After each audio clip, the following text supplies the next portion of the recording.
શબ્દો આવે છે ને, જે શબ્દો નર જાતિના છે, નારી જાતિના છે અને નાન્યતર જાતિના છે. તો આ શબ્દો તમને સંસ્કૃત ભાષામાં આપેલા છે. તો આ શબ્દને ગુજરાતીમાં શું કહેવાય, અંગ્રેજીમાં શું કહેવાય અને હિન્દીમાં શું કહેવાય? એટલે તમે એક સાથે એક જ શબ્દને 4 ભાષામાં શીખી શકશો. તો વિદ્યાર્થીઓ એક એક આવશે અને આ વસ્તુને ચારેય ભાષામાં કયા કયા નામથી ઓળખવામાં આવે છે એ કહેશે. ચાલો, તૈયાર? તૈયાર. એષઃ ચષક અસ્તિ. આ પ્યાલો છે. યહ પ્યાલા હે. This is a glass. Start. એતદ પર્ણમ. આ પાંદડું છે. યહ પત્તા હે. This is a leaf. Very good. એતદ નેત્રમ. આ ચશ્મા છે. This is specs. એ ચશ્મે હે. Okay, good. એષાહ જપમાલા અસ્તિ. આ જપમાળા છે. યહ જપમાલા હે. This is a prayer beads. Okay, right. એષઃ પેટિકા. આ બાકસ છે. યહ માટી છે. This is a mailbox. Okay, right. પછી સ્ટોપ કરજે. ઉપર બાત. સમાર્જની અસ્તિ. આ સાવરણી છે. યહ ઝાડ હે. This is a brook. Okay, good. સંસ્કૃતમાં કહેવાય સ્યુતઃ. ગુજરાતીમાં કહેવાય થેલો. હિન્દીમાં કહેવાય બક્સા.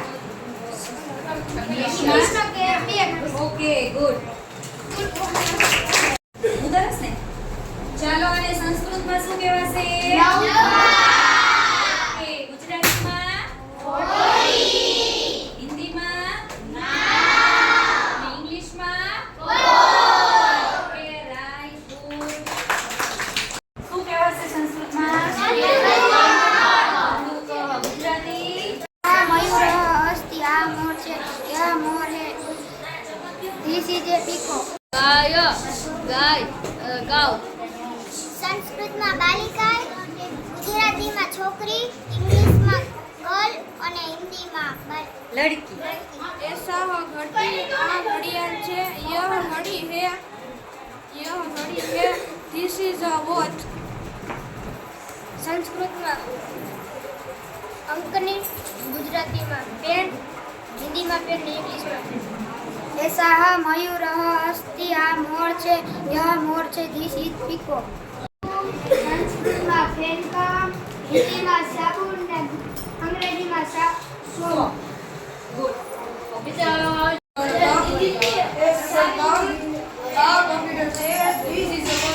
ઓકે. ચમચ અસ્તિ. આ ચમચ છે. આ ચપટી છે. યહ ચમચ છે. This is the spoon.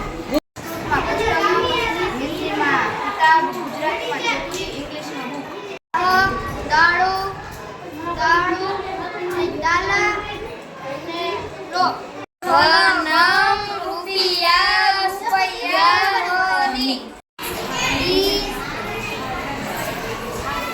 થાળી, ફૂલ, ફ્લાવર. સંસ્કૃતમાં ચિકન કહેવાય અને ગુજરાતીમાં ચાવી કહેવાય અને હિન્દીમાં ચાટી કહેવાય અને ઇંગ્લિશમાં હું કહેવાય. પુસ્તકમ અસ્તિ. આ પુસ્તક છે. યહ પુસ્તક હે. This is the book. પેટિકા. આ ટેબલ છે. યહ મેઝ હે. This is the table.